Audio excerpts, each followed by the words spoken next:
श्री कृष्णा दोस्तों, हर हर महादेव। कैसे हैं आप सब? स्वस्थ और सुरक्षित होंगे। दोस्तों, रवि प्रदोष जो रविवार के दिन पड़ता है उस प्रदोष को रवि प्रदोष कहते हैं। ये तो सभी जानते हैं। सब प्रदोष जो किसी भी बार को पड़े, प्रदोष का व्रत करना, प्रदोष के दिन महादेव की पूजन करना, पार्वती जी की पूजन करना बहुत ही श्रेष्ठ माना जाता है। कोई भी मनोकामना के लिए यदि आप प्रदोष व्रत करते हैं उत्तम होता है। लेकिन रवि प्रदोष सर्व कामना पूर्ति प्रदोष कहा जाता है। कैसी भी मनोकामना हो, आपकी कैसी भी इच्छा हो, सभी इच्छाएं आपकी रवि प्रदोष का व्रत करने से, यदि व्रत नहीं कर पाते हैं तो सिर्फ पूजन मात्र करने से आपका हर कार्य सिद्ध होता है। और रवि प्रदोष के दिन नियमों पूर्वक यदि व्रत रखते हैं तो जीवन में सुख, शांति और लंबी आयु प्राप्त होती, धन प्राप्त होता है, ऐश्वर्य की प्राप्ति होती है। रवि प्रदोष का सीधा संबंध सूर्य से होता है, अतः चंद्रमा के साथ सूर्य भी आपके जीवन में सक्रिय रहता है। इसे चंद्र और सूर्य अच्छा फल देने लगते हैं। भले ही वह कुंडली में नीच होकर भी बैठे हुए हैं, नीच ग्रह में भी बैठे हुए हों, सूर्य ग्रहों का राजा होता है। और रवि प्रदोष करने से सूर्य संबंधी सभी परेशानियां दूर हो जाती है। यह प्रदोष सूर्य से संबंधित होने के कारण नाम, यश और सम्मान भी दिलाता है। यदि आपकी कुंडली में अपयश का योग भी है तो आप यदि प्रदोष का व्रत करते हैं या पूजन करते हैं, आपका जो अपयश का योग पड़ रहा है वह नहीं कार्य करेगा। पुराणों के अनुसार जो व्यक्ति प्रदोष का व्रत करता है उसके जीवन में कभी भी संकट नहीं आते और जीवन में हमेशा धन समृद्धि बनी रहती है। रवि प्रदोष, सोम प्रदोष, शनि प्रदोष के व्रत को पूर्ण करने से अति शीघ्र कार्य सिद्धि होकर अभिष्ट फलों की प्राप्ति होती है। सर्व कार्य सिद्धि हेतु शास्त्रों में कहा जाता है कि यदि कोई भी 11 अथवा 1 वर्ष के समस्त त्रयोदशी के व्रत करता है उसकी समस्त मनोकामनाएं अवश्य और शीघ्रता से पूरी होती है। दोस्तों, प्रदोष को प्रदोष कहने के पीछे भी एक कथा जुड़ी हुई है। संक्षेप में ये कथा इस प्रकार है कि चंद्र को क्षय रोग था, जिसके चलते उन्हें मृत्यु तुल्य कष्टों में जीना पड़ रहा था। भगवान शिव ने उस दोष का निवारण करके उन्हें त्रयोदशी के दिन पुनः जीवन प्रदान किया, अतः इसलिए इस दिन को प्रदोष कहा जाने लगा।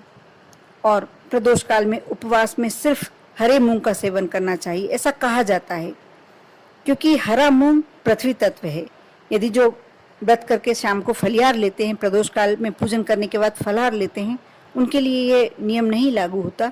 लेकिन ऐसा कहा जाता है कि यदि आप प्रदोष व्रत में एक समय भोजन करते हैं तो आप हरे मूंग का सेवन करें, क्योंकि हरा मूंग पृथ्वी तत्व है और मंदाकिनी को शांत रखता है। प्रदोष व्रत में लाल मिर्च, अन्न, चावल और सादा नमक नहीं खाना चाहिए। हालांकि आप पूर्ण उपवास और फलाहार भी कर सकते हैं। प्रदोष के दिन यदि आप व्रत कर रहे हैं, नहीं भी कर रहे हैं, तो सूर्योदय से पहले उठें। नित्य कर्म से निपटने के बाद सफ़ेद रंग के यदि वस्त्र धारण कर सकते हैं या हल्के रंग के वस्त्र धारण करें। पूजा घर को साफ और स्वच्छ करें, शुद्ध करें। गाय के यदि आपके घर में गाय का गोबर लीपा जाता है तो आप गाय के गोबर से लीप कर मंडप तैयार करें। इस मंडप के नीचे आप 5 अलग अलग रंगों का प्रयोग कर सकते हैं। यदि रंगोली बनाते हैं तो बहुत ही श्रेष्ठ होता है। जहाँ साउथ में सबसे ज़्यादा, जहाँ रामेश्वरम जी के आसपास, वहाँ के लोग इस दिन रंगोली बनाते हैं, उसमें 5 रंगों का उपयोग करते हैं। जब उनसे पूछा गया कि ऐसा क्यों किया जाता है, उन्होंने जवाब दिया कि इससे घर में कभी धन्य अन्न की कमी नहीं होती, बरकत बनी रहती है। और इसके बाद उत्तर पूर्व दिशा की ओर मुख करके शिव जी की पूजन करनी चाहिए। पूरे दिन किसी भी प्रकार का यदि अन्न ग्रहण नहीं करना चाहें तो आप फलाहार ले सकते हैं, नहीं तो एक टाइम भोजन करके आप व्रत पूर्ण कर सकते हैं। वैसे तो माह में 2 प्रदोष होते हैं, अलग अलग दिन पड़ने वाले प्रदोषों की महिमा अलग अलग होती है, लेकिन जो रवि प्रदोष होता है वो अपने आप में एक पूर्ण प्रदोष होता है। और ये व्रत जो करता है या इस दिन भगवान शिव की पूजन करता है, उसकी सर्व कामना सिद्धि होती है। इसे भानु प्रदोष भी कहते हैं, रवि प्रदोष भी कहते हैं। और इसका संबंध सीधा सूर्य से होता है। सूर्य से संबंधित होने के कारण नाम, यश, सम्मान, साथ ही सुख, शांति, लंबी आयु, धन, ऐश्वर्य सभी की प्राप्ति आपको कराता है। यदि आप संकल्प लेकर पूरे साल भर के किसी विशेष इच्छा से, किसी विशेष मनोकामना से साल भर के पूरे प्रदोष व्रत करते हैं, आपकी वह इच्छा अवश्य पूरी होती है। 26 जून को जो प्रदोष व्रत पड़ रहा है, रवि प्रदोष व्रत, उसका पूजन का शुभ मुहूर्त शाम को 7:23 से लेकर 9:23 तक रहेगा। इस दिन आप व्रत रखने के साथ साथ कुछ उपाय करके अपने जीवन को सुखमय बना सकते हैं। यदि आपके दाम्पत्य जीवन में किसी प्रकार की समस्या है तो आप प्रदोष व्रत के दिन गाय के दूध में केसर, थोड़ी सी केसर घोल लें और पुष्प, कोई से भी पुष्प डाल सकते हैं, डाल दें और उसे भगवान शिव का उस दूध से अभिषेक करें। इससे पति और पत्नी के बीच के संबंध मधुर रहते हैं। यदि आपका विवाह संपन्न नहीं हुआ है और आप जीवन साथी की तलाश में हैं, तो इस प्रकार यदि शिव जी का अभिषेक करते हैं, आपको मनचाहा जीवन साथी मिलने की पूरे संभावना बनती है। आप इस उपाय को अवश्य कर देखें।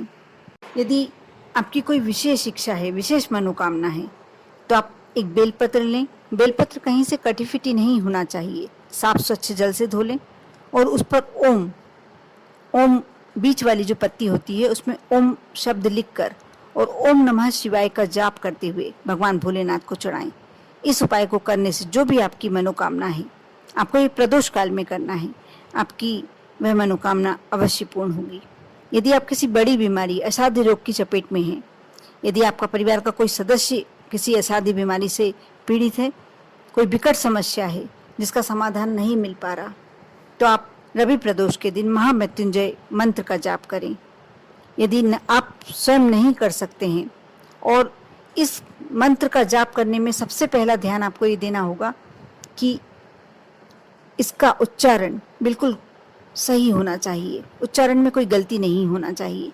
यदि आप स्वयं नहीं कर पाते हैं तो आप किसी विद्वान पंडित से आप जैसे 1000 मृत्युंजय मंत्र या आप गिनती से जितना वो बताएं और जितना आप करवा सकते हैं उस मंत्र का जाप अवश्य कराएं। ऐसा करने से आपके जो असाध्य बीमारी है, जो रोग है, वो धीरे धीरे ठीक होने लगेगा। यदि कोई कोर्ट केस का मामला है, जमीन जायदाद से संबंधी कोई झगड़े चल रहे हैं, तो आप रवि प्रदोष के व्रत के दिन गंगा जल में थोड़े से अक्षत मिला लें। अक्षत मतलब बिना टूटे चावल, और भगवान भोलेनाथ का इससे अभिषेक करें। आप पे शिव कृपा इतनी अच्छी होगी कि आप जो भी आपके ऊपर केस चल रहा है वो आपके फेवर में आ जाएगा। बस शर्त यह है कि आप सही होना चाहिए। अनजाने भय से आप डरे हुए हैं, शरीर शक्तिहीन लगता है, आत्मविश्वास की कमी है, तो आप प्रदोष व्रत के दिन शिव पंचाक्षरी मंत्र ओम नमः शिवाय इसका 108 बार जाप करें। मंत्र जाप आप रुद्राक्ष की माला, चंदन की माला से कर सकते हैं। इससे आपको शीघ्र लाभ होगा। और जब आप जाप करने बैठे उससे पहले आप ये शिव मंदिर में करते हैं, यदि नंदी के समीप बैठकर, तो आपका ये कार्य ज़्यादा जल्दी सिद्ध होता है। और आप नंदी के कान में ही सीधे तरफ के कान में आप दूसरे कान पर हाथ रख लीजिए नंदी बाबा के, और सीधे कान में कहें कि मेरी ये समस्या है, मैं शक्तिहीन, अपने आप में शक्तिहीन महसूस होने लग गया है मुझे, और मैं परेशान हूँ। मेरी ये परेशानी, भोलेनाथ से आप विनती कीजिए कि मेरी ये परेशानी दूर हो जाए। और फिर इस मंत्र का 108 बार जाप करें, एक माला। आप देखना कितनी जल्दी आपको पॉजिटिव रिजल्ट्स मिलेंगे, परिवर्तन दिखने लगेगा। और दोस्तों, जो मैं अब बताने जा रही हूँ, आज का बोनस उपाय, जो सबसे श्रेष्ठ उपाय है, यदि आपके परिवार में बहुत ज़्यादा कलह रहती है, सुख समृद्धि नहीं आ रही या बरकत नहीं हो रही, कैसी भी समस्या है, तो आप प्रदोष व्रत के दिन शाम के समय प्रदोष काल में भगवान शिव को थोड़ा सा जौ का आटा अर्पित करें। आप किसी बर्तन में लेकर, कोई कागज में लेकर, कुछ उसमें लेकर आप भगवान शिव को अर्पित कर सकते हैं। और थोड़ी देर बाद विनती करें वहाँ शिव जी के पास बैठकर, और उस आटे को वापस उठा लाएं। फिर उससे रोटी बनाकर किसी बैल यानी नंदी को या गाय के बछड़े को खिला दें। आपकी कैसी भी समस्या है दूर हो जाएगी। ये आपकी कैसी भी मनोकामना है बहुत ही शीघ्र पूर्ण होगी। ये बहुत ही अचूक उपाय है। यदि मैं इसे ब्रह्मास्त्र भी कहूँ तो कम ही होगा। आप कर देखें। कैसी भी समस्या, यदि आपके यहाँ बिल्कुल ही धन लक्ष्मी की कमी हो गई है, पैसे की कमी हो गई है, तो भी आप यह उपाय कर सकते हैं। लेकिन इस बात का आपको ध्यान रखना होगा कि इसे लगातार 4-5 प्रदोष के दिन करना ही पड़ेगा। एक ही प्रदोष में हो सकता है कि आपको थोड़ा सा फायदा दिखने लगे, लेकिन जब तक ये आप लगातार नहीं करते, इसके इतने अच्छे रिजल्ट्स आपको देखने को नहीं मिलेंगे। कर देखें। विश्वास बनाए रखें, श्रद्धा बनाए रखें। ओम नमः शिवाय।